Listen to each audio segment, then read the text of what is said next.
comments are those of the host and guest and not necessarily those of TalkTainmentRadio.com, the management, the staff, or K&E World Network, LLC. Live call-in talk show. Dial 1-877-932-9766 and join the conversation here on TalkTainmentRadio.com.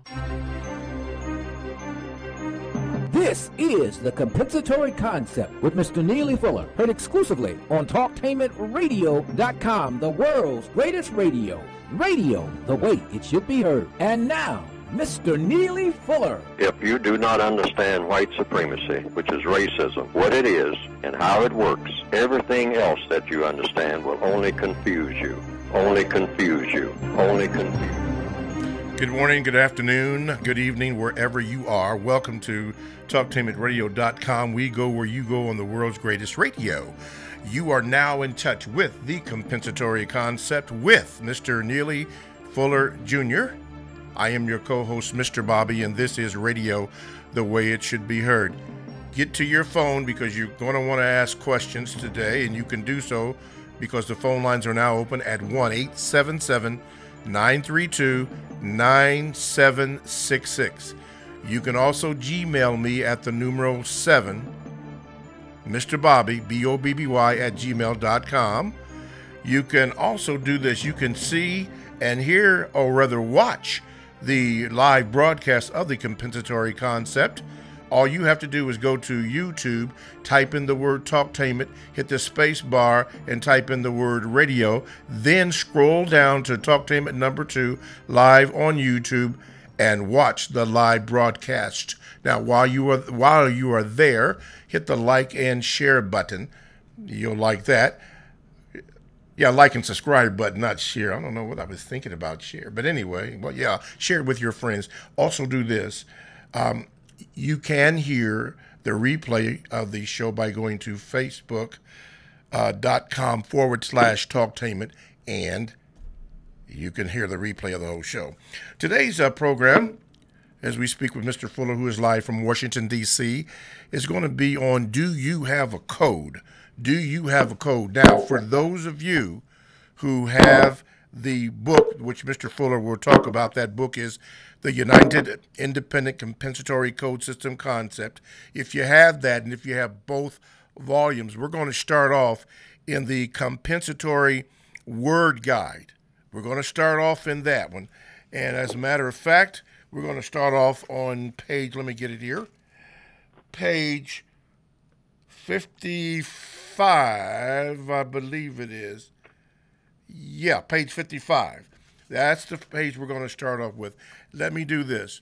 Let me introduce to some and present to others Mr. Neely Fuller Jr., who is live from Washington, D.C. Good morning, Mr. Fuller. Good morning. All righty. Sounding real good here, good and clear.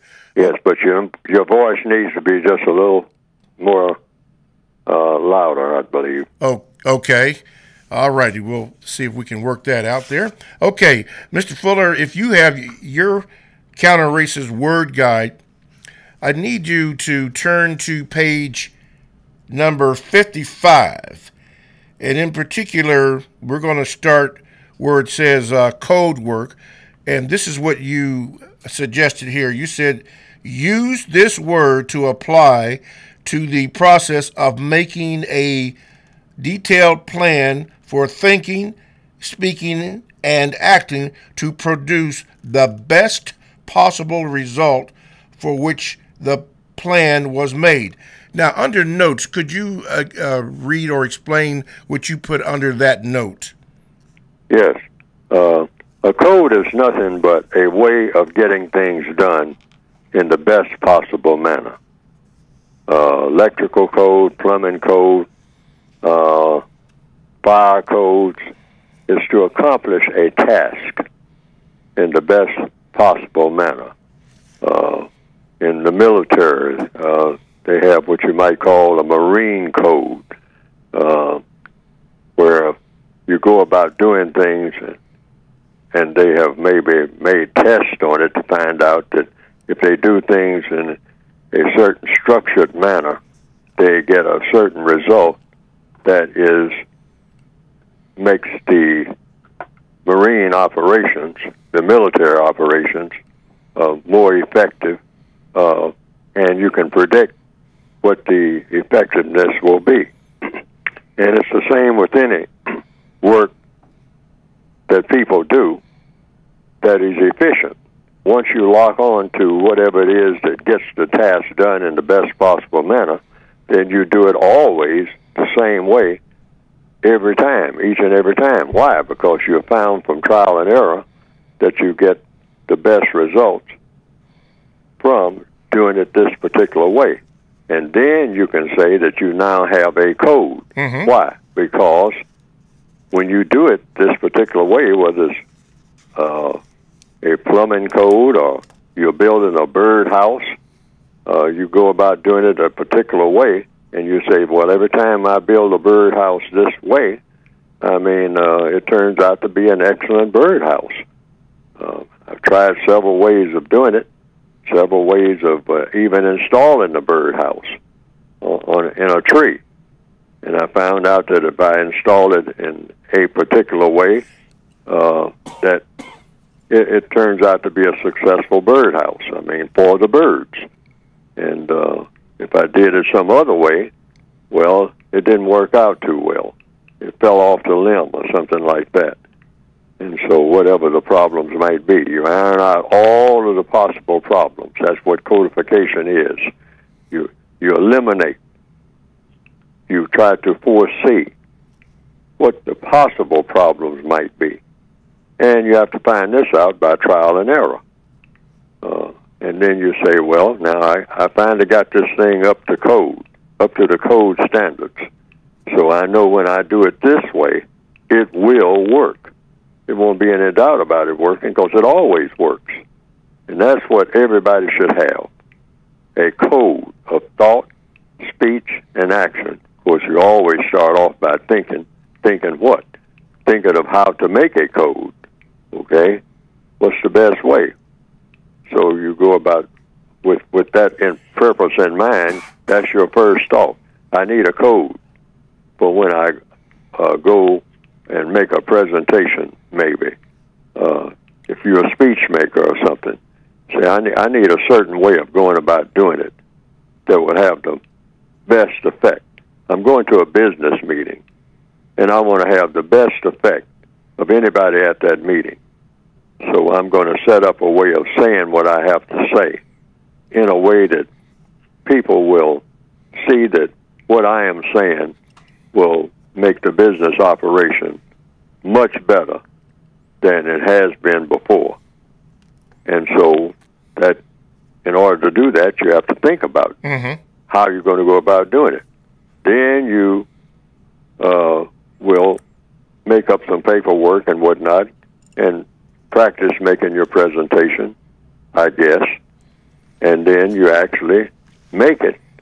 And if it doesn't work out too well the first time, you make some adjustments and all like that.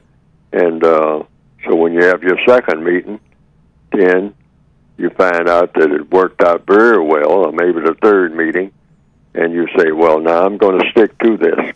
I'm going to stick to this pattern of making my presentation for how to this housing project that we're going to start.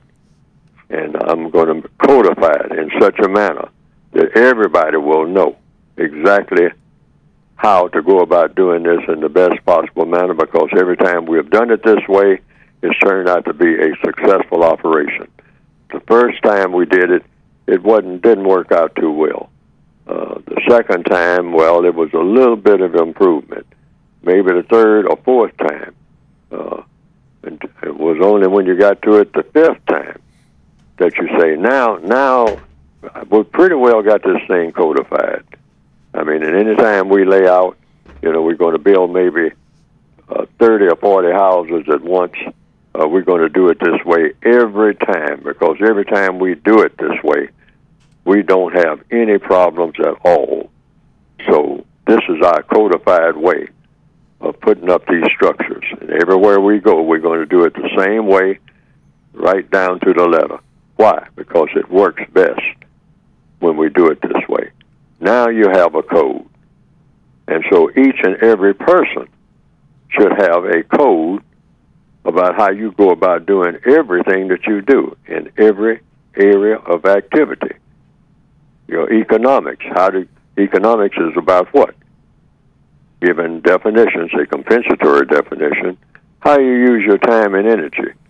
You should codify how you use your time and how you use your energy when you have some time and energy that you have some options for. And then education. Codify the way that you go about learning things. I will do this and I will do that. I'll go here. I'll go there. I'll pick out the people that you contact in order to learn the things that you think you need to know about what it is you're trying to do. All right? And that's a code.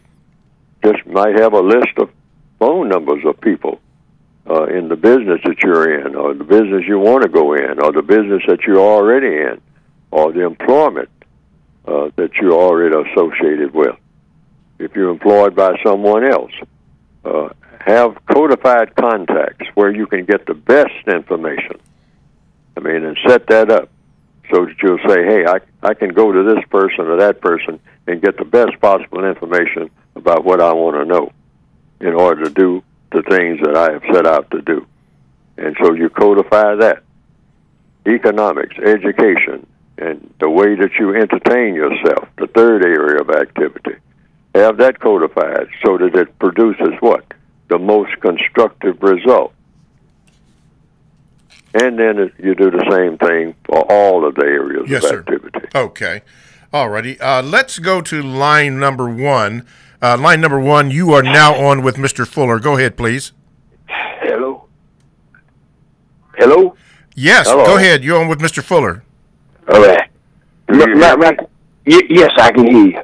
My question, Mr. Fuller, tomorrow's the 50th anniversary of the Kerner Commission report.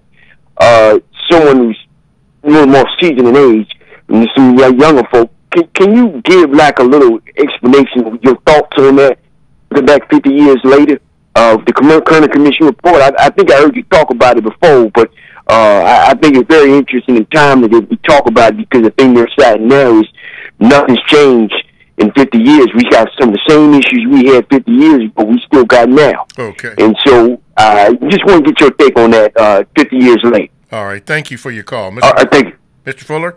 I have some information right in front of me now that I got from the Washington Post newspaper. This is the leading newspaper in the Washington, D.C. area, and it's dated Tuesday, which was yesterday, February the 27th, 2018, page A3, and it's under Politics and the Nation. That's the headline on it, and it says, Economic Inequality Gap for African Americans endures. So this report finds. Now, they have made a recent report that was based on the report that you're talking about, the Kerner Commission report that was published in the 1960s. Yes. Right after the riots. Yes. Now, what does it say today on page A3, which was yesterday, Tuesday, February the 27th, 2018? It says here, and I'm looking at it, no progress in 50 years of home ownership and unemployment rates. Talking about black people. That's what it says here. 50 years after the historic Kerner Commission identified white racism as the key cause of pervasive discrimination in employment, education, and housing, there has been no progress in how African Americans fare in comparison to whites when it comes to what? Home ownership, unemployment, and incarceration. I'm going to say that again. I'm looking right at it. 50 years after the historic Kerner Commission report. That was a report that was made 50 years ago. Yes. It identified white racism as the key cause of pervasive discrimination in employment, education, and housing. And then it continues saying there has been no progress. Didn't say some or maybe. There has been no progress in how African Americans fare in comparison to whites when it comes to home ownership, unemployment, and incarceration. Now, this is not Neely Fuller talking. This is a report that came out yesterday in a leading newspaper.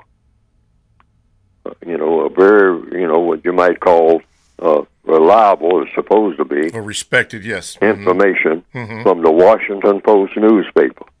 In some cases, African Americans are worse off than they were before the civil rights movement culminated in laws barring housing and voter discrimination as well as racial segregation. That's been since 1968? They're worse off. Worse off. Here it is, 2018? Yeah. 50 years later, you're worse off than you were 50 years ago? Now, this is an official report. It's not coming from me. Now, worse off. And it came from, in case you want to get to the source of where the Washington Post got their source, it says it came from the Economic Policy Institute that was released on Monday. Now, you can probably do some research about the Economic Policy Institute. Yes. And how to get in touch with them to get that document. Yes. To get the whole document that reports this. I don't know. It doesn't say here how you get in contact with them, but I'm sure if you put it in, you can probably find out. Okay. The Economic Policy Institute. As far as you know, was that commissioned under the then President Lyndon B. Johnson, that report, as far as you know? Yes. President Johnson asked for that report to be made. He said he wanted to find out what was behind the riots, because there was a lot of talk that the communists were behind the riots of 1968, that right after Martin Luther King was assassinated, and all other riots that came before then. And there were riots everywhere in the 1960s, black people in the streets. So he said he wanted to find out exactly what all that was about, whether the communists were behind it or whomever was causing all these riots in all the cities. Black people out in the street rioting all the time, burning, looting. And he said he believed that it might be the communists, but he wasn't sure.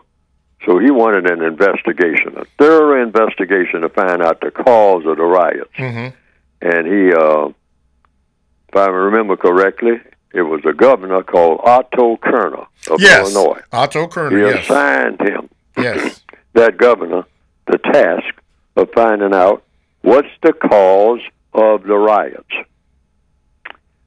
Months later, they came up with a report on the cause. Okay.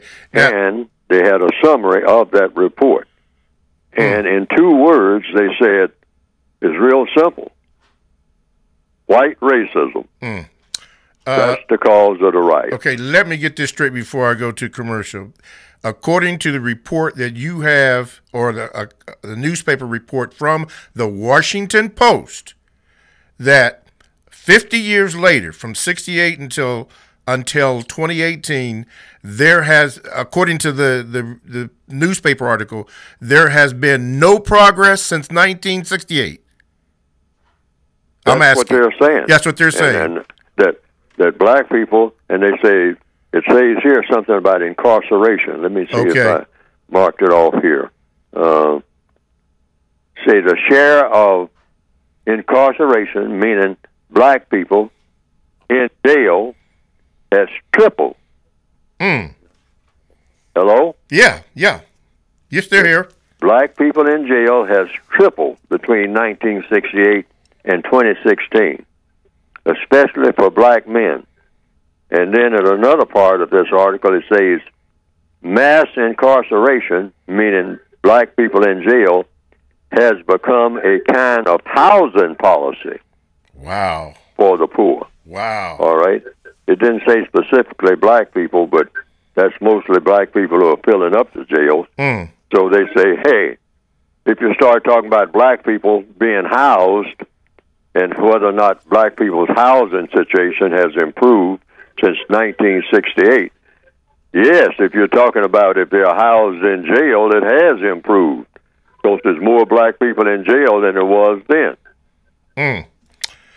Let me do this. Talk to him at radio.com. And we'll have to come back to that. Talk to him at radio.com is a 24/7 no-charge worldwide broadcasting facility with hosts delivering on various topics such as news, lifestyle, sports, law, health, wellness, religion, and politics. Now, here's one that I'd like to share with you. It's the new show on Talktainment Radio called Talking Sports with Mr. Bobby. And this week coming up on March the 6th, we'll have Chuck B. He's a private investigator in the state of Tennessee. He's been a frequent guest on TV One's Fatal Attraction, and he is the owner of the No Quotes brand. He will be my special guest in this second segment of Talking Sports with Mr. Bobby, heard exclusively on TalkTainmentRadio.com, radio the way it should be heard. That is Tuesday from 6 p.m. until 7 p.m. right here on TalkTainmentRadio.com. And for all the programs that are on there, you can go to TalkTainmentRadio.com and look at the homepage and get the listings of each and every program. That's from radio the way it should be heard. I am Mr. Bobby. I am the co-host on the Compensatory Concept with Mr. Neely Fuller Jr. We're talking about having a code, and Mr. Fuller just dropped a bomb from an article in the Washington Post dated yesterday on the Kerner Commission report. If you haven't read it, if you don't know anything about it, I would strongly suggest that you read this or get a copy of it. We had a discussion about that yesterday, and it's ironic that a caller called in about that, but you should get that. Anyway, it will give you all the information you need. You can also call this number 1-877-932-9766. You can Gmail me at the numero 7, Mr. Bobby, BOBBY, at gmail.com. You can also watch and hear the program by going to Facebook, YouTube, and then type in the word Talktainment, hit the space bar, and then type in the word radio. Scroll down to Talktainment number 2, live on YouTube, and watch the live broadcast. While you're there, hit the subscribe and also the like button. Okay, got a Gmail here, but before we go to the Gmail, let's go to the phone lines. Number 1. Okay, line number 1, you are now on. Turn your radio down, please. You're on with Mr. Fuller. Go ahead.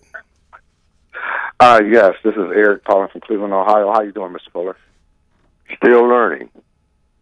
Okay, my question is real fast. I was listening to Dr. Claude Anderson, and he was suggesting some of the similar things that you were suggesting about having a code and attacking certain discriminatory laws that have helped lock and box black folks in since the 1865 Indian Treaty.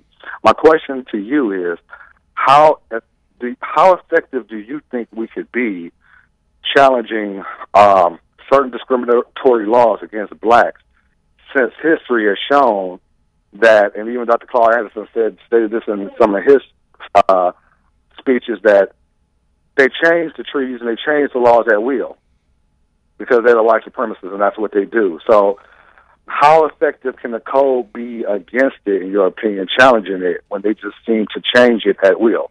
Okay. Mr. Fuller? When the laws are changed at will? Yes. You know, it seems like they just come up with laws. When we find one law that's discriminatory and we attack that law, and it seems like we got an advantage, they come up with another law. and they just come up with another law. And it seems like they can come up with laws at will. So how effective as far as the code goes, how effective can we be when the white supremacists can just change laws at will? Oh, well, you take that into account, that they change laws at will. So you just make, whenever the white supremacist is like playing, you might say chess or checkers. Anytime the white supremacists make a move, you make a move. You study the move that they made. And then when you study it, then you say, okay, what is the law for? Okay? Now, usually they say that the law is to help people to do better than they're doing. That's what they usually say. All right? Keep that in mind. That's what they usually say. We're making laws to improve something. See, very seldom, or if ever, I don't think they ever say that they're making laws to make conditions worse. They say they're trying to improve something. So you go along with that. Okay, you're making another law to improve over what we already have now. Is that what I understand you to mean, sir or ma'am? And if they say yes, and most likely they will, all right. If it's the white supremacists, they always say that. We're trying to improve everything, okay? So you just look at it, study what was made, and you codify your response to it by saying simply, after you check into it, where's the improvement? See, it always comes down to that question. Now that you have enacted this law, and you said you enacted the law in order to improve something, then you just simply look at it and say, now, you made this law. Now, where is the improvement? And, and you examine it to see if anything was improved. And if it wasn't, just point it out. That's the code. You just follow what you just go along with what they say they're going to do. We're all in a prison. Keep that in mind. So the warden comes around and says, we're going to improve conditions in your cell. So you say, okay, all right, no problem there. Say, well, yeah, we're going to make some changes here. So what you do is just wait and see if the changes that are made are an improvement, and then call it to their attention. Mm-hmm. Why? Because that's all you can really do. Okay. But in the meantime, you don't expect any improvements at all. Okay. Now, that's rock solid code anyway. Before I go to break, is that where we come up with a counter racist code? Is that the point? Say that again. I'll tell you what, I'll get it after break. TalkTameRadio.com. We go where you go. Check us out on 94.1 WGRN. Podcasts are all available. Download the TalkTameRadio.com app to your cell or to your tablet. That's radio the way it should be heard. Stay right there. Hopefully we'll get to your Gmails and more of your questions. All that and more coming up on TalkTameRadio.com.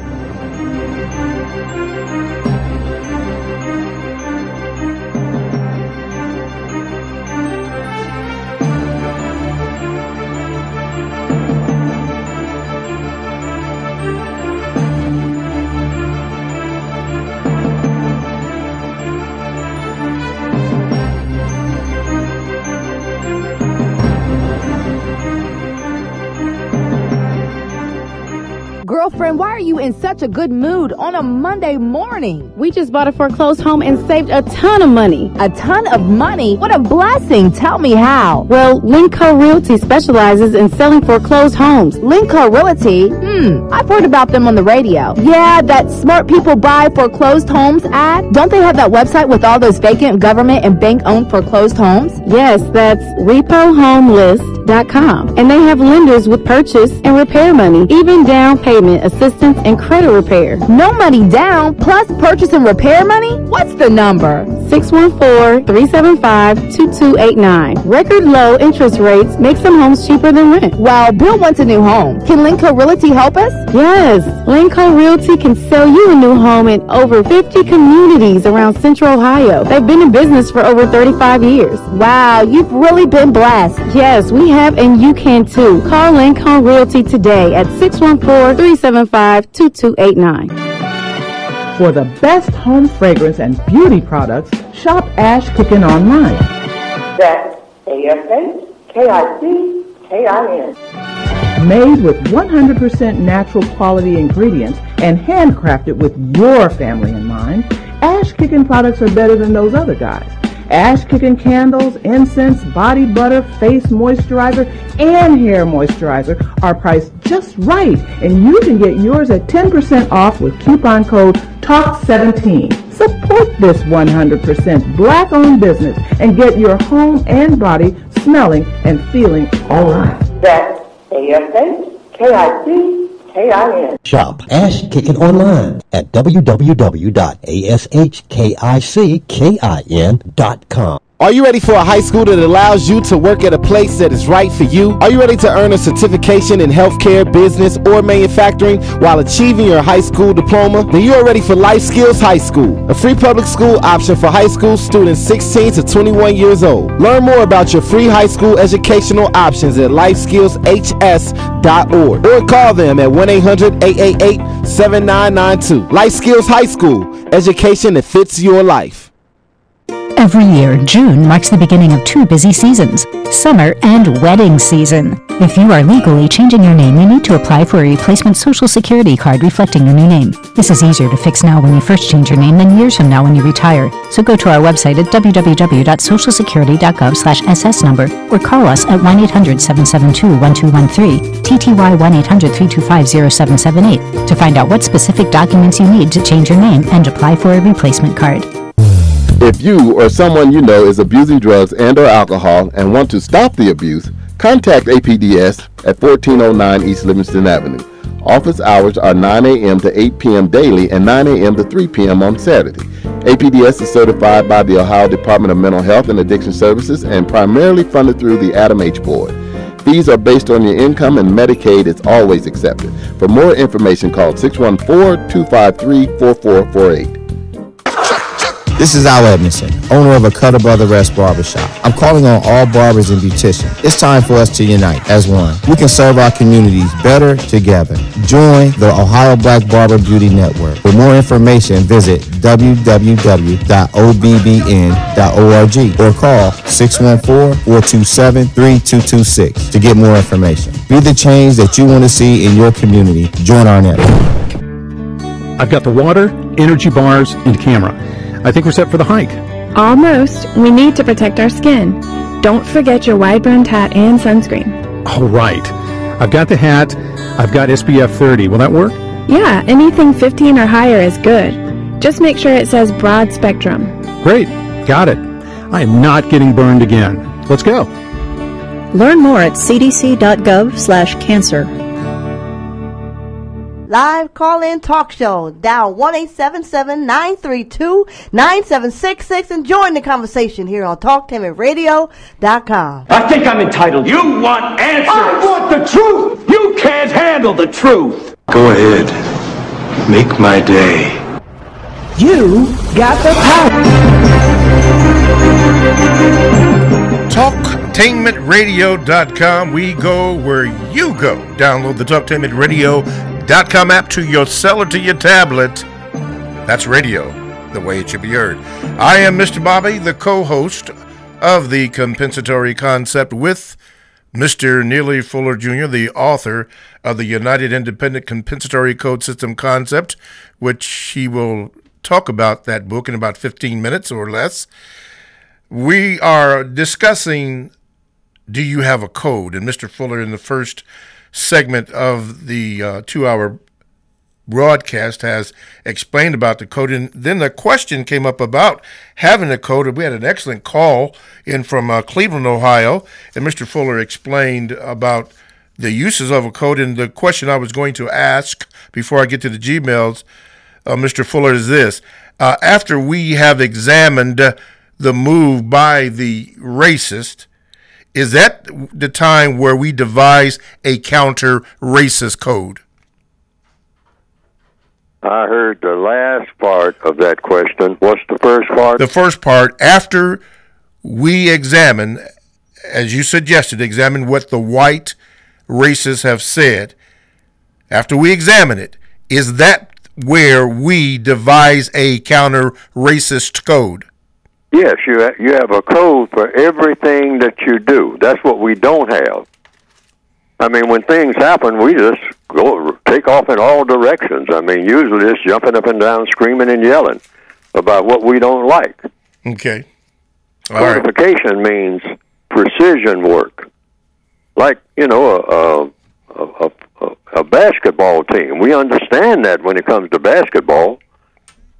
I mean, you know, you're going down the court, you're dribbling. I mean, that's a code. I mean, you violate the laws of dribbling. I mean, you get called as a foul or something like that. Yes, from what I understand. Mm-hmm. All right. So you dribble in the manner that you're supposed to get the best result. Okay. Okay, you don't go outside of the borders and whatnot. They say you stepped across the line, you stepped out of bounds, they call it. I mean, that's a code. Okay. It's a way of doing things. Yes, sir. All right, so you get so many yards or so many feet in front of the basket, and, you know, and that basketball player, if he or she is successful and got a record for being an excellent player, that player has a code. He got a certain way of going about doing everything. I mean, precision work.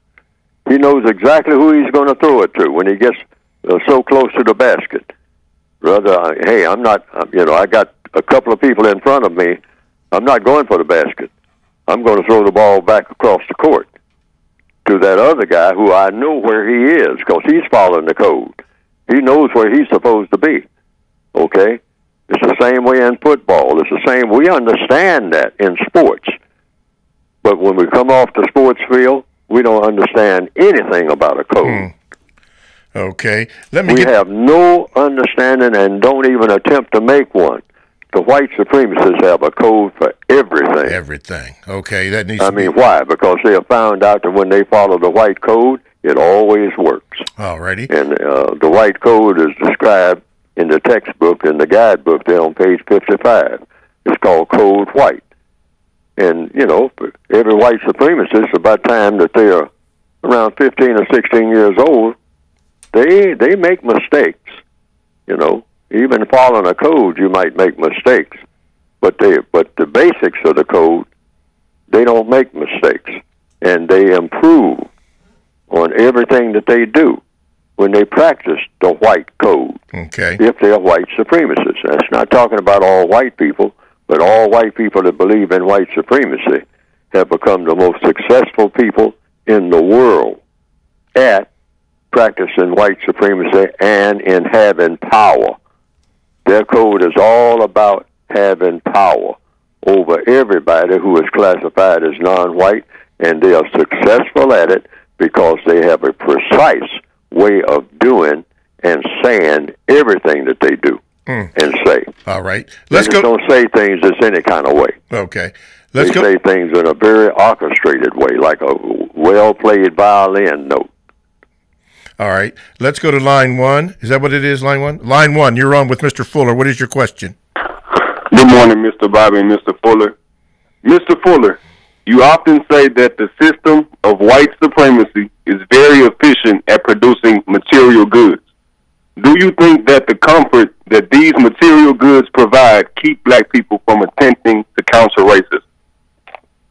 Sure, because everybody likes comfort. The white supremacists put that in their equation. They say, we know what makes black people comfortable because we help to make them know what comfort is. Okay, we'll tell them that, you know, that we'll make provisions for them. We'll say that, we'll put some new seats and very comfortable seats in a car and whatnot. And we know how to advertise. That's a part of our code. And we'll tell them that, you know, driving this particular car will give them the comfort that they're not used to and improve their, you know, their whatever it is that they consider to be comfortable. And we'll tell them what makes comfort. What is comfort? All right? We'll tell them what it is. We'll tell them that they're their minds will improve if they, if they wear this type of ring, get this type of bling bling to put around their necks, that they will feel better about themselves, and they'll feel better about themselves because they, for the first time in their lives, if they wear this type of bling bling, they will be somebody. Just put it around your neck, boy. And now you weren't anybody until you put this around your neck, until I put it around your neck. Because the next thing I'm going to put around your neck is a noose. But you don't know that yet. But I'm going to put this bling bling around your neck. I'm going to get you all infatuated with this bling bling, because now this bling bling will make you somebody. You were nobody before you had this. So here it is now. I'm going to put it around your neck now. Now, see how that shines? Well, you all like shiny things, so you just grinning from ear to ear. Oh, yeah. And now you're happy, right? Tell me you're happy. All right? This is the white coat at work, okay? So he's happy, and then one day, he can't afford no more bling-bling. See, the racists keep telling him, now, you got one piece of bling-bling, but that's kind of getting out of style, You got to keep up with the styles, boy, So I got another style here for you. So here's another piece of bling-bling, and he keeps going up on the price. So the next thing you know, you need some money to keep up with that bling-bling, all right? Because it keeps coming out with another style, and it keeps getting to be more and more expensive. So now, your money won't catch up with what you need to keep up with this comfort level. All right, this is all about comfort. Your mind is comfortable when you got that bling-bling on. You can't go out without that bling-bling. I mean, you feel naked. See what I mean? You've got in the habit of having it now. Now you can't get the latest, okay? So what do? You rob somebody, all right? That's what he was planning on you doing all along.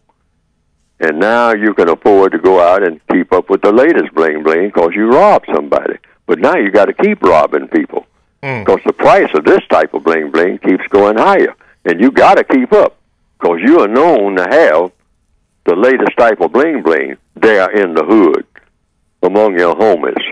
And if you ain't got the latest type, you're nothing, all right? So now you're killing people, okay? And now the white supremacists say, hey, the bling-bling you got now is a jail cell, all right, with some golden bars. Appreciate that, boy.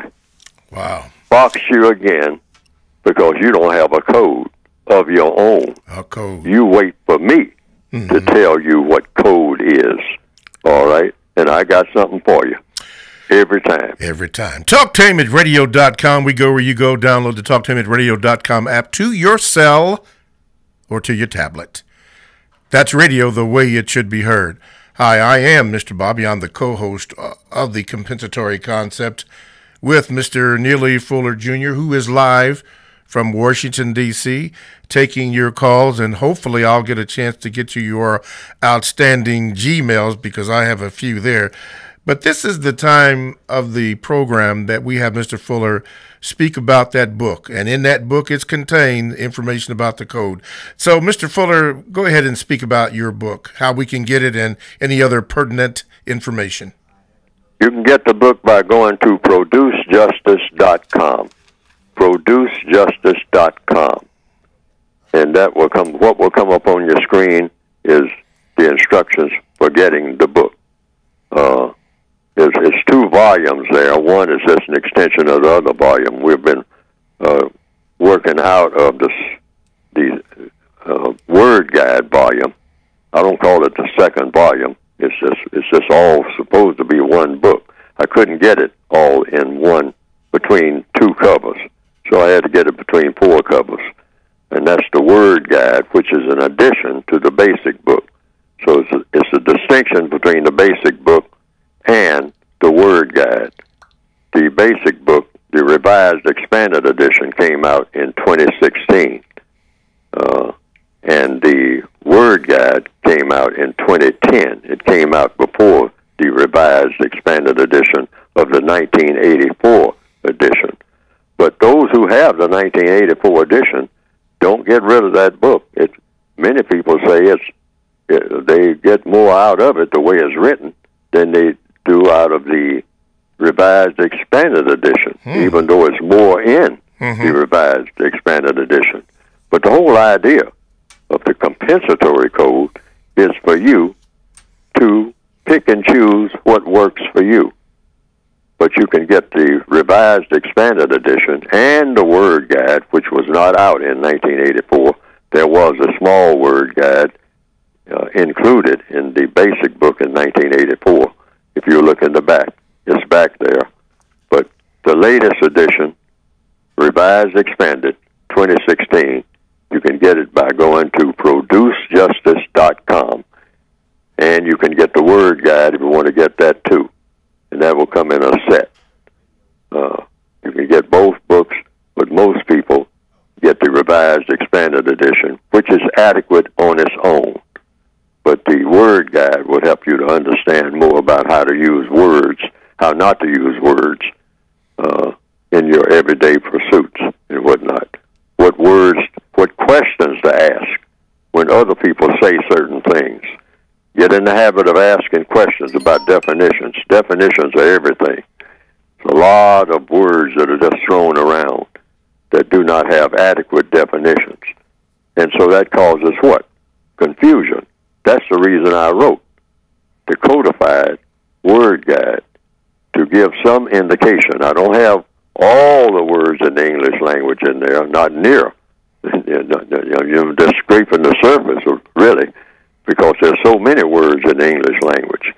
I mean, a real English language dictionary is actually, you have to put it on wheels, all right? But I picked out certain key terms that come up kind of frequently, and I put these in the Word Guide just to give you an idea. And once you get the idea, then you can start doing it on your own, just picking up words, or creating words yourself, which I do. You know, counter racism. I invented that, I guess. I mean, I guess the word was around before then. I haven't seen it in a dictionary. I didn't look for it in a dictionary. I just said, well, you got racism, so I'm going to use the term counter-racism and say that we need a counter-racist code. See? And when you come up with words, that means you have command over those words, because you're the one who knows what the words mean. Why? Because you invented the term. And I invented a term for the word justice because I wasn't satisfied. I invented the definition of the word. The word was already here. But I wasn't satisfied with the definitions that was in all of the dictionaries that I looked in. Used the word fair to mean the same as justice. And fair means white, which means if you're going to be associated with justice, it implies that you got to be white to be associated with justice. So they say fair play. You know, you're not treating me fairly, all right? And so how did fair become associated with justice? And I say the usual suspects, the white supremacists, decided that they would take that word fair and make it synonymous with justice, so that in a person's mind you would say, oh, well, if you start talking about justice, you better look for somebody who's white, because they're the only ones that know about how to produce justice or how to give you justice. I mean, black people don't know anything about justice, you know. I mean, of course, the dictionary says fair. You know, fair play. Justice is fair play. Treating people fairly. That's what justice is. I didn't accept that definition. So I came up with a compensatory definition, a codified definition, a counter-racist definition that says justice is guaranteeing that no person is mistreated and guaranteeing that the person that needs help the most gets the most constructive help. Then I even use that as my internet contact, Produce Justice, which is what I direct people to go to in order to get the book. Okay. Because that's what we're supposed to be doing. Ending white supremacy and replacing it with what? Justice. All righty. Produce Justice, that's how you get the book. All right, producejustice.com. Okay, line one. Okay, line one. You're on with Mr. Fuller. Go ahead, please. Good morning, Mr. Bobby, Mr. Fuller. This is Brother Muko from Baltimore. Yes, sir, Brother Muko. We hold the compensatory constructive action discussions every Saturday. And sorry for last week, I said the time, but we are doing it at noon this Saturday. Again, we are doing it at noon this Saturday at Lake Clifton. I kind of got a VGQ and a question for Mr. Fuller. My VGQ first is for everybody listening. If what Mr. Fuller is speaking about every day about being on code, if you want a good example of people being a group of individuals being on code, other than the white supremacists today, look at South Africa and what they're doing in South Africa about the redistribution of wealth in Africa without compensation. Everybody is on code there. And for my question, Mr. Fuller, can you please elaborate for my care unit in Baltimore on the 4 Ds and compensatory logic, as you explained? And those 4 Ds that I'm talking about is disappointment, discourage, disown, and death. Oh, I haven't heard of that one. I didn't invent that. 4 Ds? Yes. And you said they're what?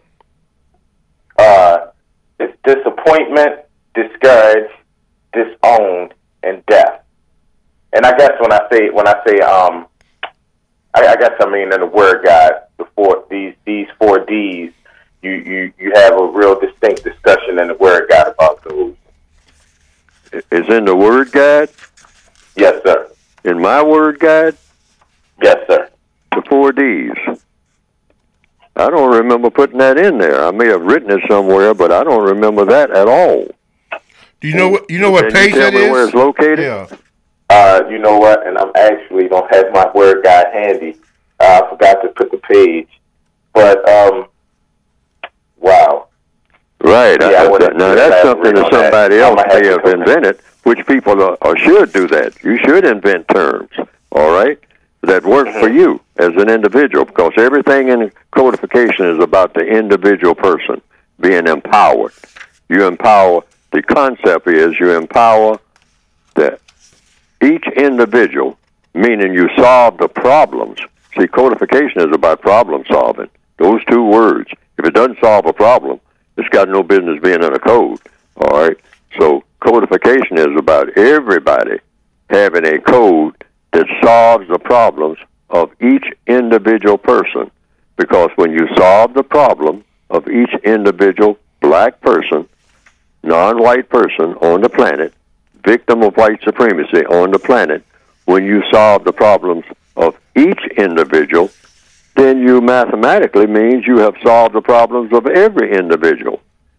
And so if you have a code for each and every individual person, that everything that they say and do works to solve their problems, solve his or her problems, wherever she happens to be, or wherever he happens to be on the planet, in the system of white supremacy, you have solved the problems of every person.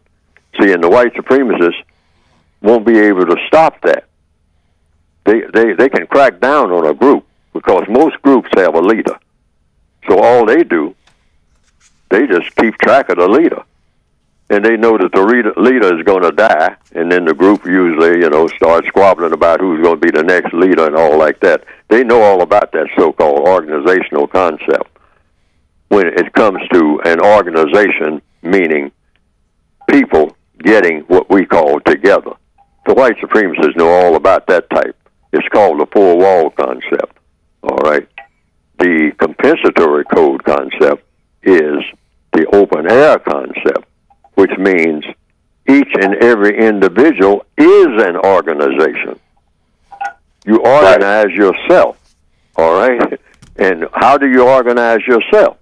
I mean, that's a legitimate question.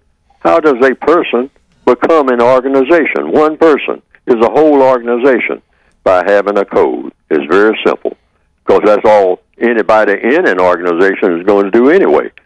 You're going to have to leave, when you have your meetings and all like that, you better leave that meeting with a code. Otherwise, what's the point in having the meeting? You haven't done anything. See, black people have been taught that strength means black people coming together. We use that slogan all the time. We got to get together. We got to get together. And we think that if we come and physically stand shoulder to shoulder, and make sure that everybody's shoulder is touching everybody else's shoulder, all right, and then we make that touching as tight as we can, and then, we bug our eyes, all right, and stand there and get our picture taken, we think that's problem solving. Because we all together. We were huddled all together on a slave ship. Black people standing shoulder to shoulder doesn't mean anything. Except that's just a bunch of black people all rounded up like a bunch of cattle and standing shoulder to shoulder. And that's all that means. But if each and one of those black persons walk away from each other, but they walk away with a code of thought, speech, and action. In other words, they know what they are going to do every minute and what they are not going to do, what they are going to say every minute and what they are not going to say, because everything in the universe is about doing and saying. Every ant understands that. Ants work together, but each ant has a code, has the ant code, and ants are going to follow the ant code, all right, even when they are by themselves, okay? And that's what makes the ant colony successful. They know what to do when no other ants are around. Black people, if we don't see another black person around, we feel like hey, we got to drop dead, because we're not able to think or act or do anything unless we are standing shoulder to shoulder, all right, just as tight as we can, just like on the slave ship, and, and looking from side to side to see if everybody's in the shoulder, got their shoulder glued to everybody else's shoulder. That's what we call strength. That's what we call organization. Yeah. It's the most stupid concept that could be thought of. All righty. Thank you, Brother Muko, and we'll talk to you later. Talktainment Radio, talktainmentradio.com, the world's greatest radio, the way it should be heard. That's the first hour. Stay tuned for the second hour of the Compensatory Concept with Neely Fuller, heard exclusively on talktainmentradio.com.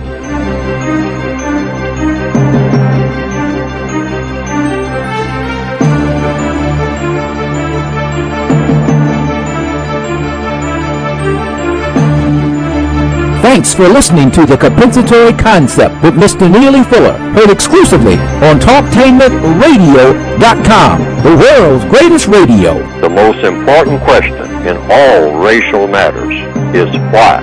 One should always ask it. Radio, the way it should be heard. You've got the power. The world's greatest radio. TalkTainmentRadio.com.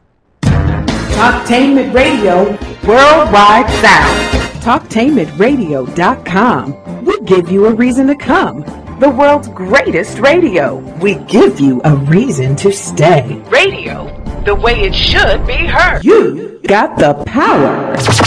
The views and opinions expressed are those of the host and guest and not necessarily those of TalkTainmentRadio.com, the management, the staff, or K&E World Network, LLC.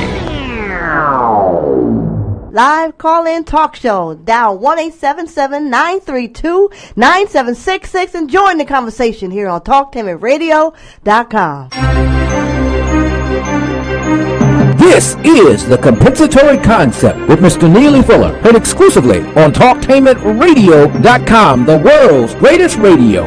Radio, the way it should be heard. And now, Mr. Neely Fuller. If you do not understand white supremacy, which is racism, what it is and how it works, everything else that you understand will only confuse you. Only confuse you. Only confuse you. Okay, good morning and welcome to the second hour of the Compensatory Concept with Mr. Neely Fuller Jr., who is live on the phone from Washington, D.C. As you well know, this is the donate hour, meaning that people have donated to the program so that we can keep it going in the second hour, and you have done a wonderful job in doing that.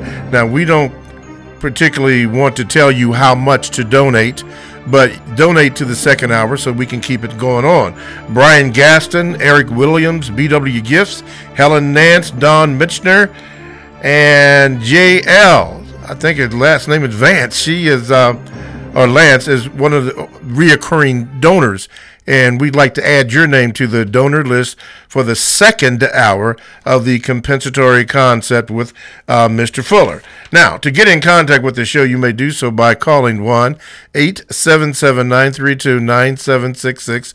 You can Gmail me at the number 7, Mr. Bobby, BOBBY, at gmail.com. You can also go to YouTube and type in the word Talktainment, hit the space bar and type in the word radio, then scroll down to Talktainment number 2 live on YouTube, and you can hear and watch the program. While you are there, hit the subscribe button and the like button. And finally, if you missed the show, you can go to facebook.com/Talktainment to hear the replay or podcast of the program. So do that. Now, let's get to this. Several Gmails. This comes from Brother McKeon over in England, Mr. Fuller, and he writes this. He says, I'm a black male victim of the system of white supremacy. I often find myself being stronger in some areas of activity than others, but I always seem to fall way short of codified conduct in the eighth area of people activity by acting on my lustful desires when it comes to women and not being able to commit to one woman. I have heard you say in the past that everyone should be truthful about their motives in life, even if it includes sleeping around with different people. I'm starting to think that maybe enjoying the sexual pleasure of different beautiful women is my only motive in life. I would appreciate you, Mr. Fuller, your counter-racist views on why it is so hard to be codified in the eighth area of activity as a victim of white supremacy. Regards, Mr. McKeon from London, England. Go to the textbook for victims of white supremacy and try to practice what it says you do. For one thing, sexual intercourse should take place no more than twice a week. Now that you discipline yourself like that. That means if you got 5 and 6 phone numbers in your book or whatever, or on your iPad or whatever, it means somebody's going to come up lacking. So that'll take care of itself. See, that's a part of the code. Now, everything in the code is for you to adapt voluntarily. Otherwise, everything in the code is voluntary. But this is how you discipline yourself, because the only real discipline, the only real control that a person should have is the control that they call self-control. So you have to have a code for doing that. Now, you say you have difficulty. Absolutely, you'll have difficulty. If you're a virile, real masculine, male person, you're supposed to have that volatility. All right? Okay, you're given that by the Creator. Okay? But you have to codify it in such a way that you come up with the best results. So, for one thing, you have right there in the code book, it says, one of the 4 things that you do under economics with your time and energy, that you engage in sex no more than twice every 7 days. All right? So if you have the favors of 20 females, it means, somebody is not going to be attended to. That automatically means that. So that reduces the numbers right there. but you have to practice just saying in your own mind. Now, while you're doing it, you do it. You do plenty of it.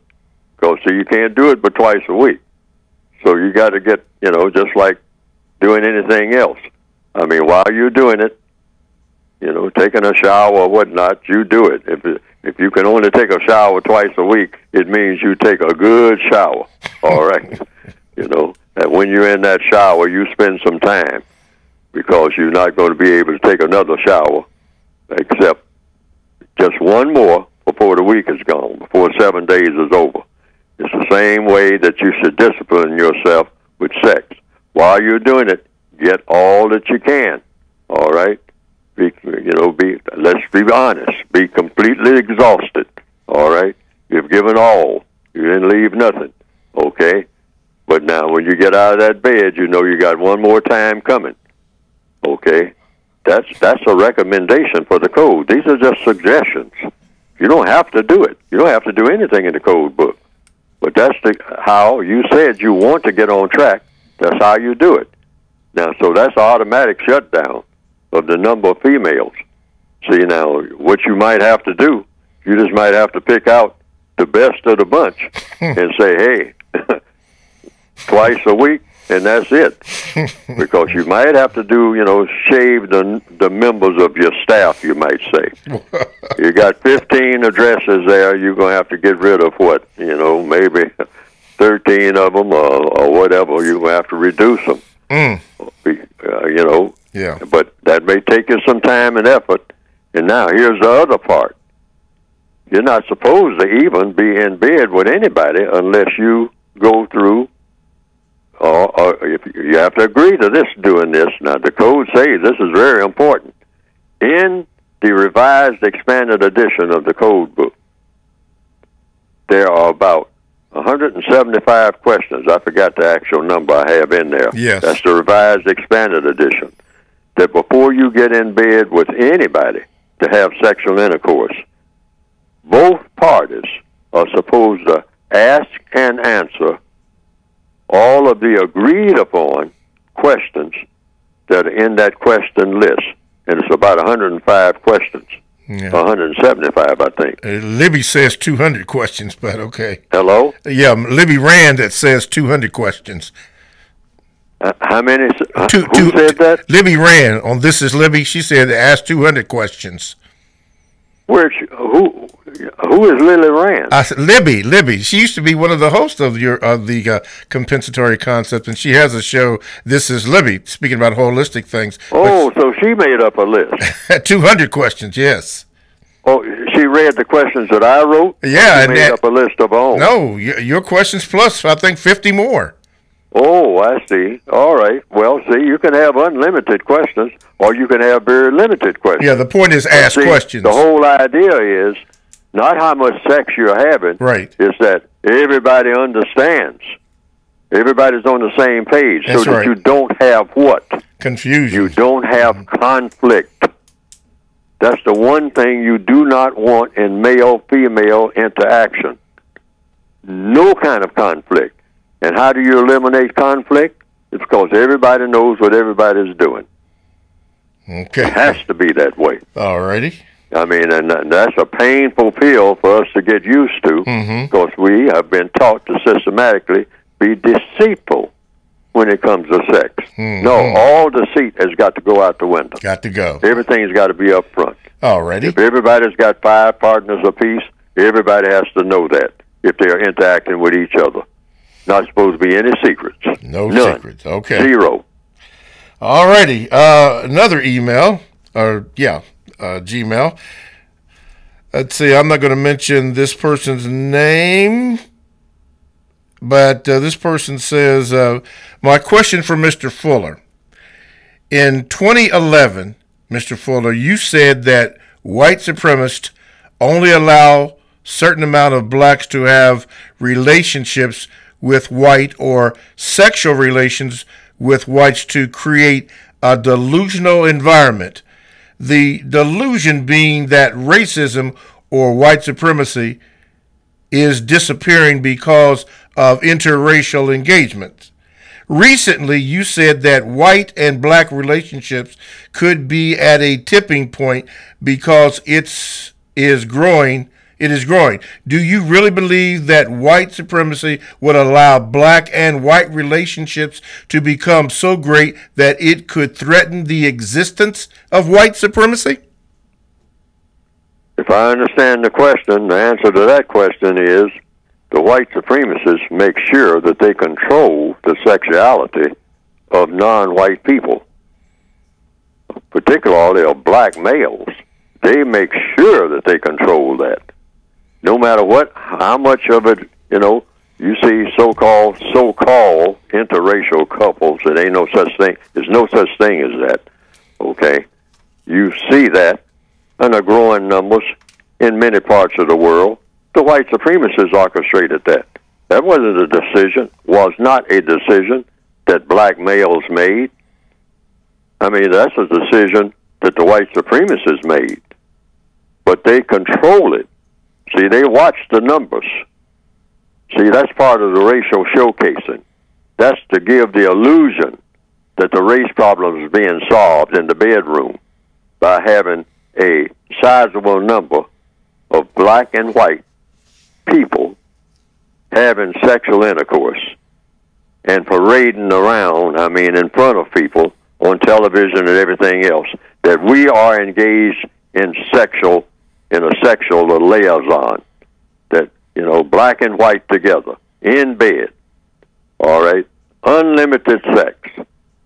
But that's an illusion. For the percentages, because the white supremacists operate on business principles.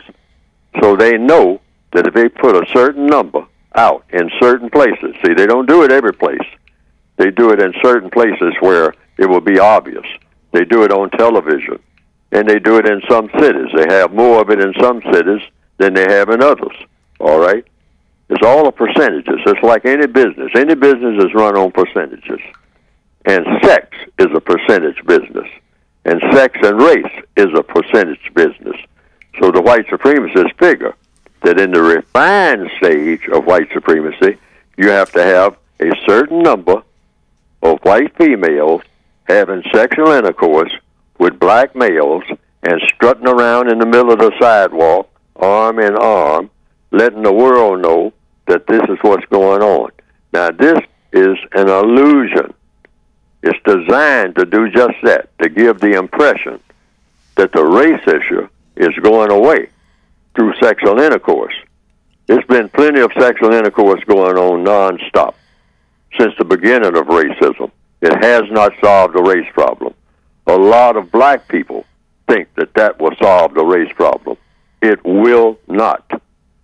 It will not. In fact, the way that the white supremacists control it, and then when you add on all of the sexual confusion that they are adding to the racial confusion, there used to be, there's three categories of race: white, black, and mulatto. And when was this? According to the censuses in the northwestern hemisphere, this was in, 1860. There's three classifications. Now, here it is in the year 2000. Now, this is 2018, but in 2000, that three classifications became 21 classifications. And what do you get when you start adding classifications of race? You get more confusion. More confusion. Now they're doing the same thing with sex. Mm-hmm. One of the latest reports that I'm getting, and I mentioned this on another program that I was on a few days ago. Somebody sent me a booklet of one of the leading universities, black universities, where they went out of their way. Somebody did. I say the white supremacists are definitely behind it, because they're behind anything that black people do sexually. All right? So they have gone from male and female, and if you're talking about the so-called LGBTQ community, I don't know how many letters in that alphabet, all right?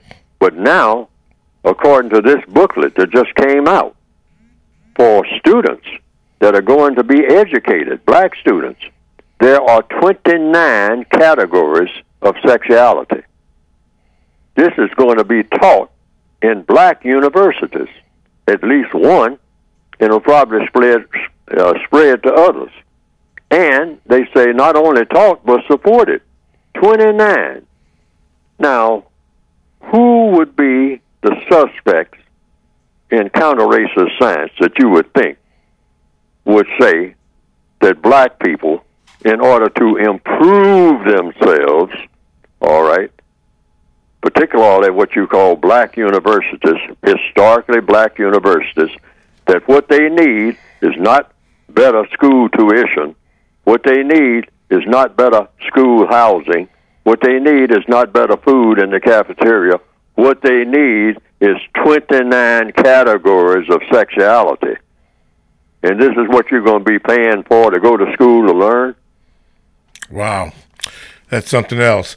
Before I go to this commercial, someone has just asked me to ask you about you said there was something about a report that came out in the Washington Post concerning the Otto Kerner's report back in 1968. What was that again? You had mentioned it in the first hour. The Kerner Commission. Oh, that's the what I have here. Yes. I mentioned in the first hour, page A, alphabet A3 of the Washington Post newspaper, Tuesday, February the 27th, which was yesterday, 2018. Page A3, under Politics and the Nation.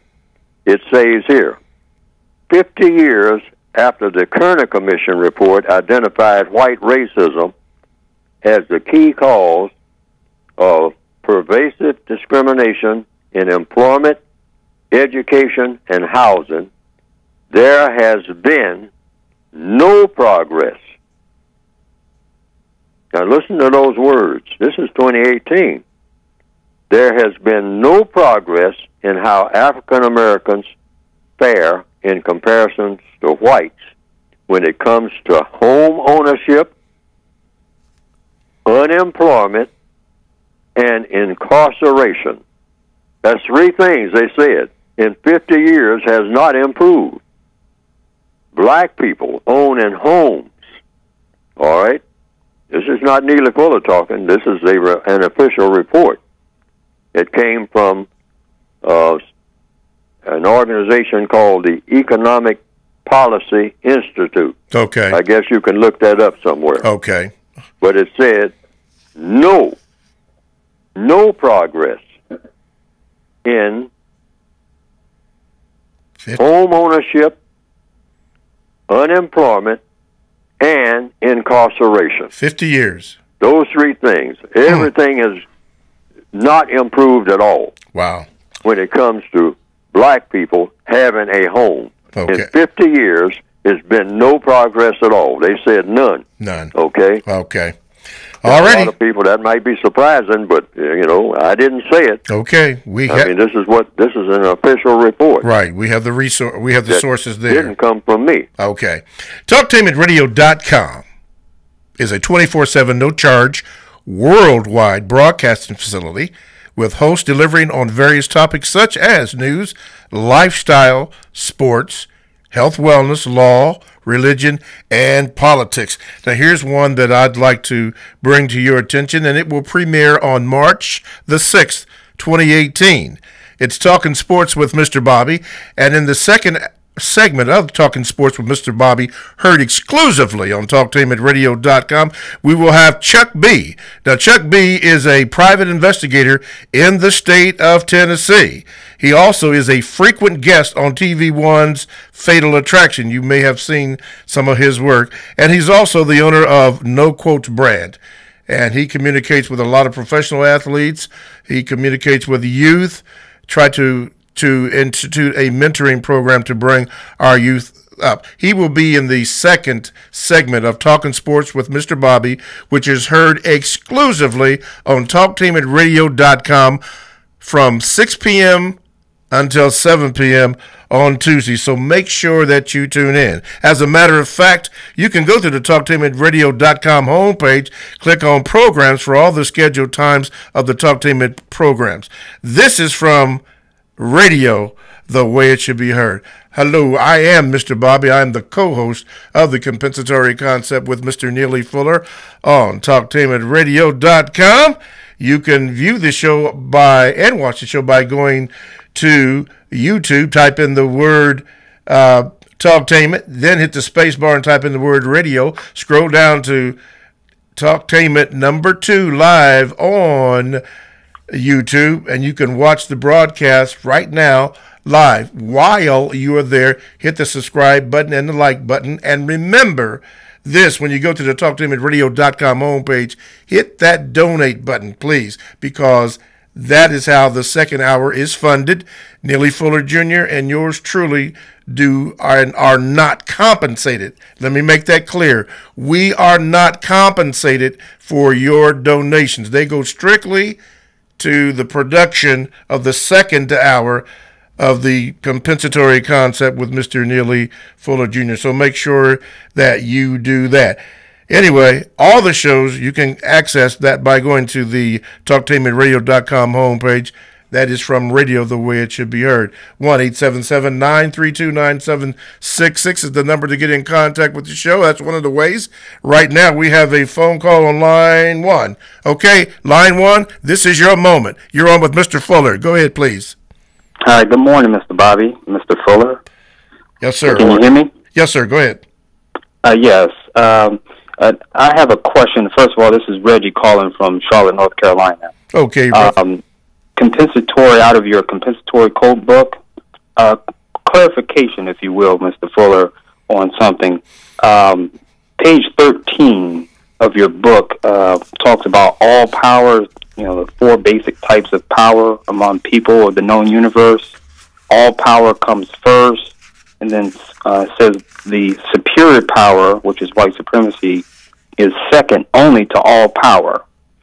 However, on page 63, in the economics section, there's a statement that says, therefore, it is compensatory counter-racist logic for non-white people to ask white people for what is needed, and when they don't receive it, they must compensate by interacting with the powers of the known and unknown, which is the Creator, God, Allah, all power. Is that suggesting, please clarify that, because that seems like it's suggesting that all power comes second in that section, when in the first section on page 13 it suggests that all power comes first. Thank you, Mr. Fuller. All right, some confusion there, correct? Well, there shouldn't be any confusion or any contradiction there. So I want to get this focus in my mind, because I think I know how I've written it. Yes, sir. Now, you say that, let's get this straight. All power, first of all, is the Creator of the universe. Yes. But superior power, meaning those people who tell black people what to do on a day-to-day basis, and black people do it, are the white supremacists. Mm-hmm. But now, when we ask, if we go over to page 63, where is that? Choose the beg. Which part did you want on page 63? Yes. I have page 63 here. Okay, it's below the choose the beg section or paragraph. It says as long as white supremacy exists, that paragraph. I see it. Into it says, therefore, and if you take from like the middle of that paragraph, therefore it is compensatory counter-racist logic, so forth. It says for non-white people to ask white people for what is needed, and when they don't receive it, they must compensate by interacting with the powers of the known and unknown, which is includes all power, or the deities, whatever God that person believes in. So I didn't know if in that case it looks like it's second. Like if you don't get what you need from white supremacists, then you go to God. When on page 13, it looks like the only power that is second to all power is white supremacy. So I just want clarification. Oh, it seems like a contradiction there. Yes, sir. In other words, well, it comes down to what move do you make first? Do you go to your creator first, or do you go to the white supremacists? Well, you can go to either one. See what I mean? That's what the implication is, because what do you mean by going to? You're always in touch with the creator, because the creator's in touch with you because you're breathing. All right, so you always know that. In fact, I say breathing is a part of your prayer. All right, people are praying all the time because whether they know it or not, because they're breathing. Okay, and so, but being conscious of your breathing, you can make that. I certainly make it a part of what I call prayer, because I say that is the prayer. I don't need another prayer. I don't need to say anything. I mean, I know that I'm breathing, so I recognize that and have a regard for that every day when I wake up. And I was breathing all through the night. So you're always in touch with the Creator, because the Creator's in touch with you. See, so it's not a matter of whether you talk to the Creator first and then you go to the white supremacists, because you're always talking to the Creator, because the Creator's always talking to you. It's just a matter of what you do about the talk. All right? So when you go to the white supremacists, you're going to the white supremacists because that's where the Creator led you. This is where you are. You're in the white supremacist jail. So how did we wind up in the white supremacist jail? We were born in it, all right? So the Creator, whatever created me, knows that. That's just a logical assumption. See, everything in codification is about logic. And there's no way to squirm around logic. And if you try to squirm around it, then you're heading for disaster anyway, because anything that works got to be logical if it's going to work. So you're always in touch with the Creator, because the Creator's in touch with you. People say, well, I got to get in touch with my Creator. You're always in touch with the Creator. It's just what you're doing about it. So the Creator automatically leads me every day to be in touch with the white supremacists, because I'm in the white supremacist jail. They are always in touch with me. Otherwise, they could not be supreme over me. They couldn't make me do nothing. Because I just simply say, I'm not doing what you all tell me to do. Nothing. Y'all tell me to get a job and whatnot. I'm not getting no job. I don't need a job. No, but I'm not going to tell them that. Why? Because I'll be hurting if I do that. I'll be warning for things. So the Creator, I'm assuming, knows all of this. Because I know it. If I know it, the Creator knows it. So I'm going to the white supremacists first. And the Creator knows I'm going to the white supremacists first. See, so I'm in touch with the Creator anyway. All right? I see. Yeah, I mean, the Creator's not sitting there, I think, sleep, and then I wake the Creator up and say, I went to the white supremacists before I got to you. And I'm informing you of that. All righty. That's not logical. Okay, you're welcome. Thank you, sir. TalkTainmentRadio.com. We go where you go. Check us out on 94.1 WGRN. Podcasts are available. Download the TalkTainmentRadio.com app to your cell or to your tablet. That's radio the way it should be heard. Stay right there. We got a nice Gmail coming up from Cleo. All that and more of your phone calls on TalkTainmentRadio.com.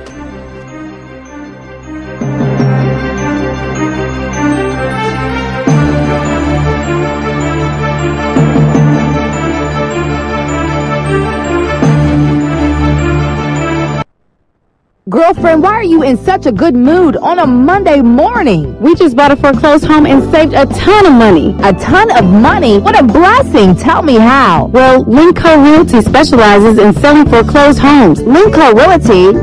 I've heard about them on the radio. Yeah, that smart people buy foreclosed homes ad. Don't they have that website with all those vacant government and bank-owned foreclosed homes? Yes, that's repohomelist.com. And they have lenders with purchase and repair money, even down payment payment assistance and credit repair. No money down, plus purchase and repair money? What's the number? 614-375-2289. Record low interest rates make some homes cheaper than rent. Wow, Bill wants a new home. Can Linco Realty help us? Yes, Linco Realty can sell you a new home in over 50 communities around Central Ohio. They've been in business for over 35 years. Wow, you've really been blessed. Yes, we have, and you can too. Call Lincoln Realty today at 614-375-2289.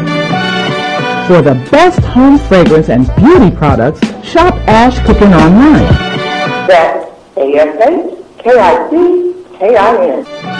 Made with 100% natural quality ingredients and handcrafted with your family in mind, Ash Cooking products are better than those other guys. Ash Cooking candles, incense, body butter, face moisturizer, and hair moisturizer are priced just right, and you can get yours at 10% off with coupon code TALK17. Support this 100% black-owned business and get your home and body smelling and feeling all right. That's ASHKICKIN.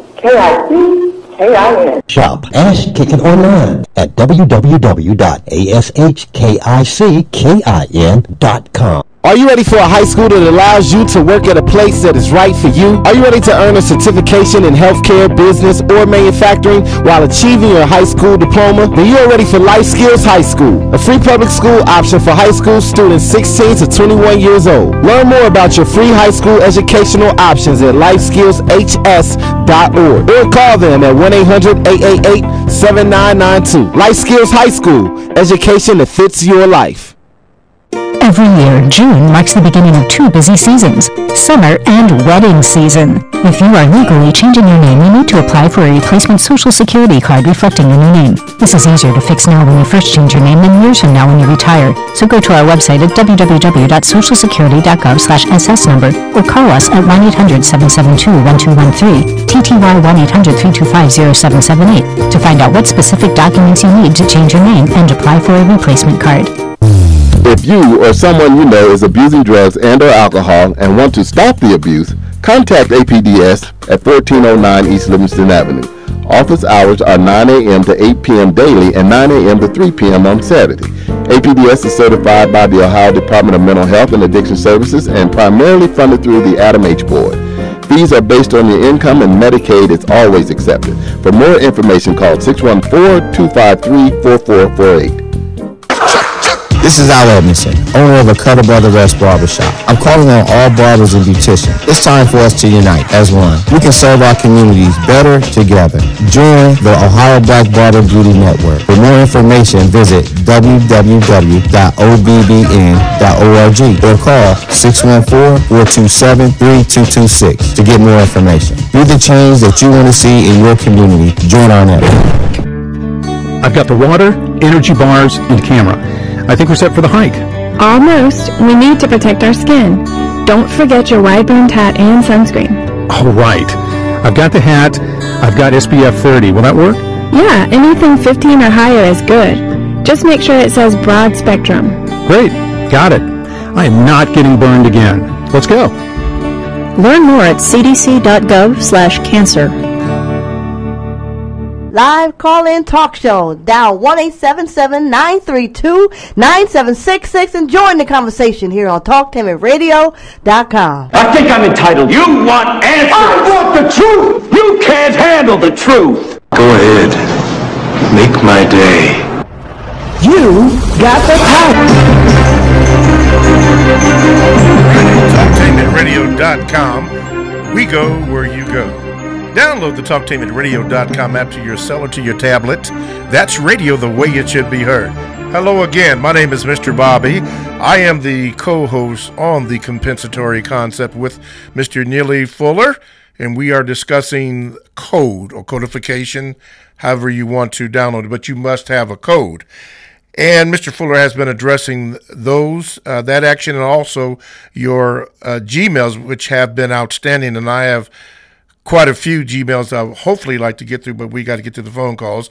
You can do so by calling 1-877-932-9766 to Gmail me. Now, I'm not sure if it will get on today's program, but the numero 7, MrBobby@gmail.com. And you can also do this. If you want to look at me, and I don't know why you'd want to do that, but you can look and hear the program. All you have to do is go to YouTube, type in the word Talktainment, hit the space bar, and then type in the word radio, and scroll down to Talktainment #2 live on YouTube, and watch the broadcast live. While you are there, hit the like button and the subscribe button. That'll make somebody happy. Yeah, make me happy too. And also, one important thing, while you're here on the TalkTainmentRadio.com homepage, hit that donate button. Please do that, because that is how the second hour of the compensatory concept with Mr. Fuller is funded. Mr. Fuller and myself are not compensated by any monies that go directly to that. We don't get anything from that at all.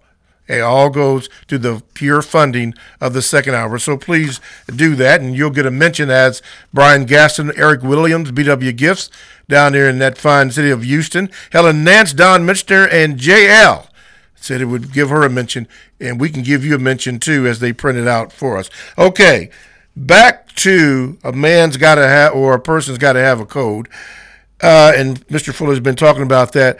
Mr. Fuller, I have a two-part question from Cleo. This is the first question. Mr. Fuller, my question for you is, what is your take on this whole new transracial dynamic? We saw Rachel Dolezal, a born white woman who claimed that she was black or biracial. Now there's a 17-year-old white teen claiming transracial or born white, but transitioned into a black person status. What is your take on that in the system of white supremacy? Codification. The code that I have put out said there are 3 classifications. See, that's what I mean by having a code. You don't deviate. Once you put it in writing and say this is the counter-racist code, because you're supposed to be working against racism, period. There's not supposed to be any such thing as race, period, because there isn't any such thing as race. In nature, I mean, in the natural order of things, people are different heights, different shapes, different colors. People have different shapes of the ears and noses and whatnot. Or they are members of a race. You know, if you have a size 10 foot, and that's different from a size 7 foot, is the size 7 foot another race of people? And if it is, what is that supposed to mean? That you treat the person with a size 7 foot differently from a person who has a size 10 foot, okay? Well, you do treat the person differently when you're fitting them for a shoe. But that's just about all. I mean, but if you start saying whether or not they can be employed, or whether or not they can have a house, or whether or not they can be educated, and what the education is going to consist of, and you're going to base it on a person with a size 7 shoe, is not going to get a decent house because, oh, you got a size 7 shoe. I thought you had a size 10 foot. Oh, no, we can't give you a house. We can't let you have a house. You know, no. And not only that, you get on the other side of town. I mean, you know, you're in a category that, hey, you know, you're in that lower category. No. But that's what they have done with this thing called color. So in answer to the question directly, it's 3 categories: white, non-white, and white supremacists, according to the counter-racist code. And you don't deviate from that. Okay. Now, anybody who comes up with anything else, like they are proposing now, they got 21 categories of race right now, and they say with the new census coming out in the Northwestern Hemisphere, they're going to have even more. Yeah, 29. Which is more confusion. Mm-hmm. You know? Yes. Okay. And the handbook for sexuality, they got, you know, one handbook that I looked at that somebody sent me the other day, in a black university, 29 categories of sexuality for black people to start wrestling with now. Wow. I mean, and start embracing and supporting. I mean, in order to do what? Now, is anybody asking the logical question? In order to accomplish what? Is this what Harriet Tubman and all the people that came before us here in the last of Black History Month? Is this what we fought for? 21 categories and counting of raciality, all right? And we just nodding our heads going along with it. And then the second most powerful force, other than the system of white supremacy, is sexuality. Now we're talking about 29 categories of sexuality for black people to go chasing after and supporting. Like this is some type of miracle cure for people's problems. All of the people of the world. I mean, who is coming up with all of this? Is anybody asking where all this is coming from? Well, the code says who benefits most from it. All of these different categories of raciality and all these different categories of the second most powerful force other than white supremacy, and that's sexuality. And you're going to come up with 29 categories and counting. And then go and tell black people, now, hey, you got 21 categories and counting of raciality, and you got to learn all of them now and get them down pat. Otherwise, you can't get a decent house. You can't get a decent job. You're not educated. You're not up with the program.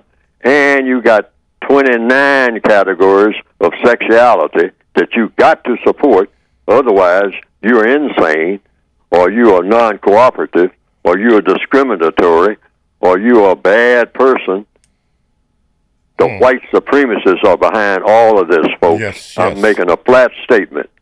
And we should examine it within that context. Okay. Period. All righty. And he goes on to say that he says that he has an acquaintance of some of his friends who he turned on to your message, and part of that resonated with him most is the universal man and universal woman idea. The problem is that some of them are using your concept as a rationale to travel overseas in search of a non-black mate, mainly one who is white, when clearly that's not what you're referring to. So can you please clarify exactly what you mean by African Americans in this country becoming universal human beings? Thank you. My name is Cleo. I'm advocating that everybody on the planet becomes universal man and universal woman. But the code also says you can't have that under no system of white supremacy. And anything that looks like it's heading toward that, you are nullifying the production of universal man and universal woman. Because leading up to that, you got to get rid of white supremacy first, or you're not going to have universal man, universal woman anyway. I mean, you cannot have white supremacy in a universe of universal man and universal woman. You can't have any kind of mistreatment of people. And this thing about sexual intercourse between white and non-white, that's going to be left for last. All right? There's plenty of it going on and has been, but I'm saying take care of all of the problems of the world first before it's any more of sexual intercourse and or sexual play between white and non-white people on this planet called Earth. Do away with that completely. Now, it's going on. But this is what you have to do if you call yourself going to get on board with having the type of world that we should have. For one thing, a lot of white people do not want sexual intercourse between white and non-white, but they want it if they can control it. All right, and they have already proven that because it's everywhere and always has been. But I'm saying until we get housing and all these other things that the last reports say, that, and I'm talking about worldwide, everything in place, every black person has a decent meal every day, the correct meal, the constructive meal, every black person, every non-white person is fed correctly, housed correctly, has health care correctly. Save the bedroom between white and non-white for last. That's last. And even when it's last, you examine it to see if it's the best thing to do. Mm-hmm. Because a lot of white people say that if you have mixed black with white, and that's been proven, you're going to get something other than white.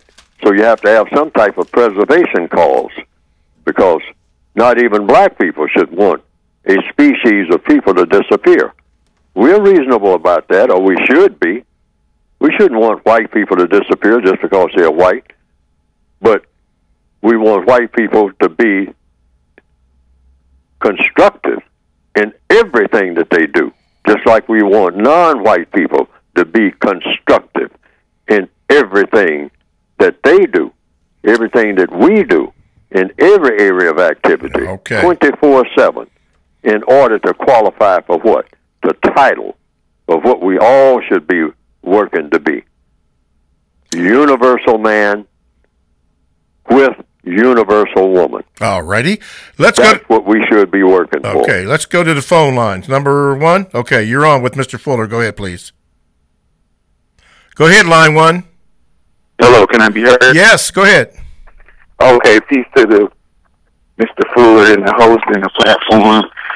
What I wanted to ask, or the question about, was what would Mr. Neely Fuller Jr. have to say about in the system of racism, white supremacy, which I consider sophisticated terrorism? What would he have to say about the area of religion where Europeans have constructed a false Son of God concept, or followed a pattern, and alleged that Jesus, peace be upon him, they said he was a white man, and they gave us idolatrous pictures of him and said he was the Son of God. How does this play into now, after black people refuse this idea, but they consider themselves to be gods with the Creator or over the Creator? How does this play into racism, white supremacy, as black people being gods? Okay, in the system of racism, white supremacy. Okay, Mr. Fuller? Keep it simple. Go straight to the code book where it's simple. All right? What does the code book say about religion? All right? What is a religion? Strong belief backed up by action.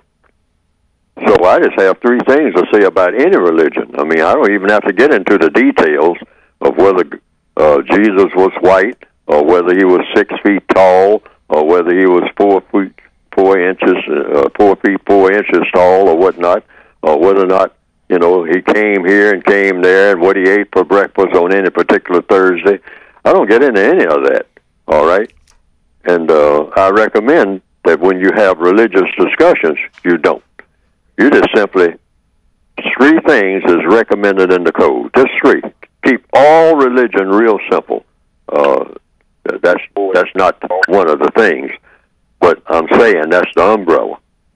You're going to take this whole... See, people are fighting all over the world right now about religion.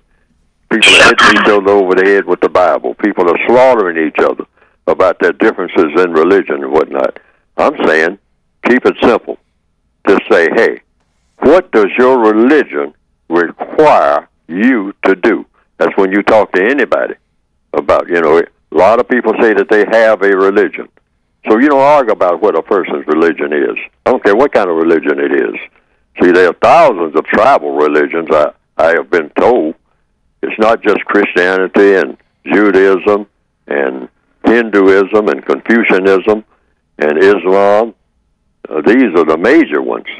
But I understand there are really, if you go to village all over the planet, you find that a lot of tribes have their own religion that's completely separate from anybody else's religion.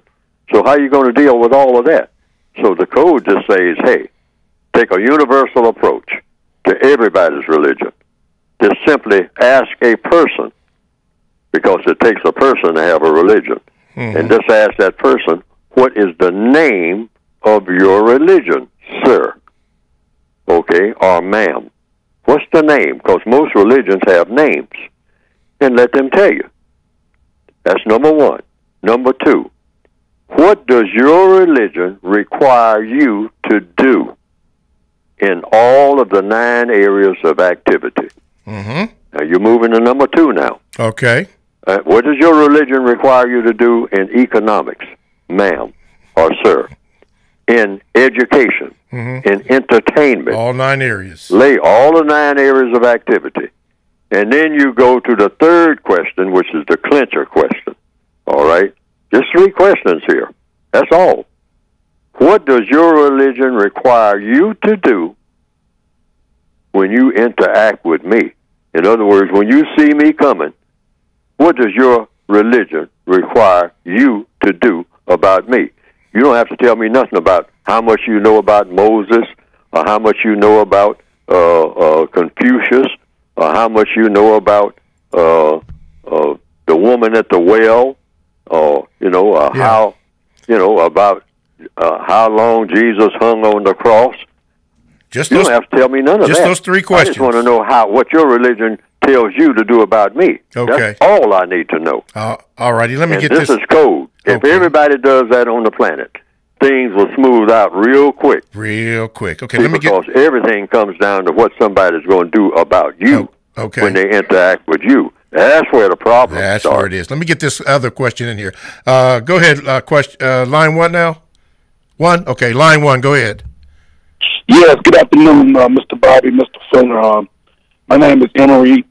I just wanted to ask Mr. Fuller a question about, it seems as if economic, a friend of mine was having a conversation about when did white supremacy replace the black male with economics for the female by offering the female economics through welfare and various other incentives. And I was told at one time, I don't know if this is true, that there couldn't even be a black male at the house. That they had to hide toothbrushes and stuff like that when the welfare lady or the welfare person came through to check. And so I wanted to ask Mr. Fuller, in the system of white supremacy, where economic is, of course, the white supremacists use it. Now the black female is employed amongst the non-white people of the Northwestern Hemisphere. The black female does not have a problem getting a job. It seems like that report that you were talking about earlier in the program does not include her. She's able to find work and has money, and the black male is not wanted for anything except for maybe sexual play, maybe. So my question is, how does the black man bring himself back in an economically enslaved world, a world that depends on economics and has replaced him with money, which he doesn't have? Mr. Fuller? The white supremacists do not intend for black males to be men, period. And we're not men. You cannot be subject to white supremacy and be a man. That's impossible. We are boys, and we have to face that. You have to actually get rid of the entire system of white supremacy in order to qualify for the title of man. There's no such thing as a black man walking the face of this planet anywhere. That's impossible. You can't be a prisoner of war and be a man. You can't function as a man. We are born prisoners of war. The war against the non-white people of this entire planet. See, stop saying, specifying places. There's no place where a black male is a man under the system of white supremacy, and the system of white supremacy takes in the entire globe. That's impossible. You can't function as a man in the system of white supremacy. Taking off your shirt and getting another tattoo and wearing your hair long like Samson in the Bible, that doesn't do anything. That's just fooling yourself. Putting on some dark shades and trying to look ominous does not make you a man.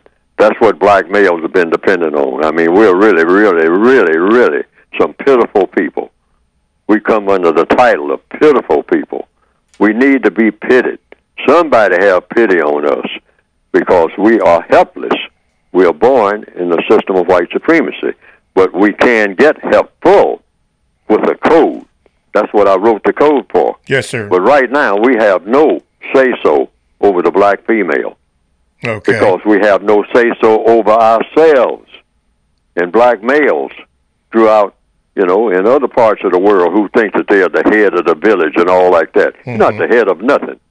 Sir, out of all due regard, the white supremacists run your village, even if you never see them, because they determine whether or not your village is going to have the little things that you get. Yes. All right? This is what white supremacy means. So there's no such thing as a black head of any household anywhere. Okay. You're not the head of anything. Alrighty. Last one. This comes from Aaron from Spain. He says, Mr. Fuller, as an avid listener of the show and follower of the compensatory code, I believe that you, Mr. Fuller, and Talk to Him may require some type of action to rectify this issue that I'm getting ready to bring up. There is an individual who I have seen use snippets from the show and some cartoon animations. These cartoons have diluted your message, Mr. Fuller, by using humor, profanity, which I know is something that you, Mr. Fuller, disapprove of. The individual in question recently collaborated with a rapper, media type. It was on his show or podcast that from a video of this individual that has a company, and I'm not going to mention the name, that he supposedly had contacted Mr. Fuller's audio from Talktainment Radio's broadcast. I know that you are aware of a great list of individuals who do this, that have used Mr. Fuller's work for their own gain. However, I believe that this use of the code is non-constructive, and if we as followers of the code do not stop this type of nonsense, then years of work will be destroyed.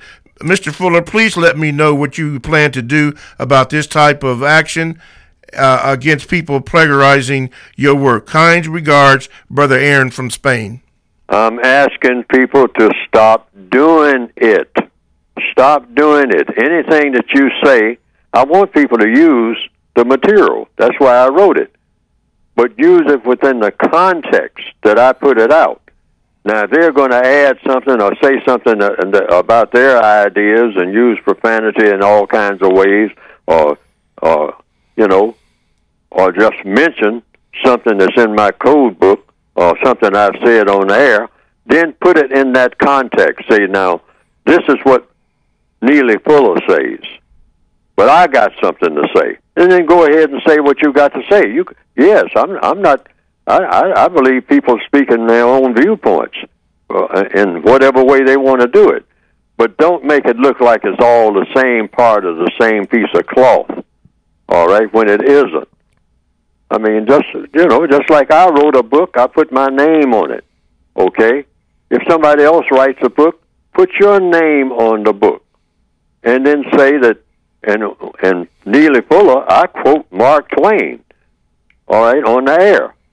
But when I make a quote, and I know it came from Mark Twain, I say, now this is Mark Twain's quote, all right? Yeah. It has nothing to do with my quote. See, I make that separate.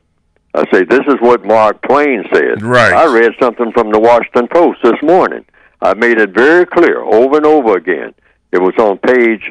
A3 or I gave A1? whatever page number I gave. Mm-hmm. But I repeated that this came from the Washington Post. And I gave the organization that the statements came from. Yes, you did. These are not my statements.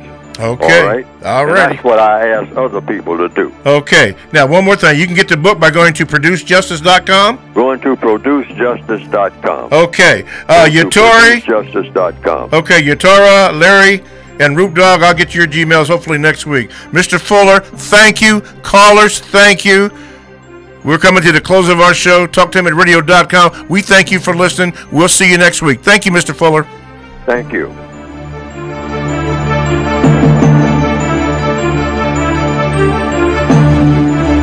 Thanks for listening to The Compensatory Concept with Mr. Neely Fuller, heard exclusively on TalkTainmentRadio.com, the world's greatest radio. The most important question in all racial matters. Why?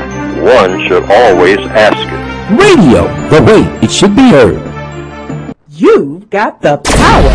The world's greatest radio. TalkTainmentRadio.com.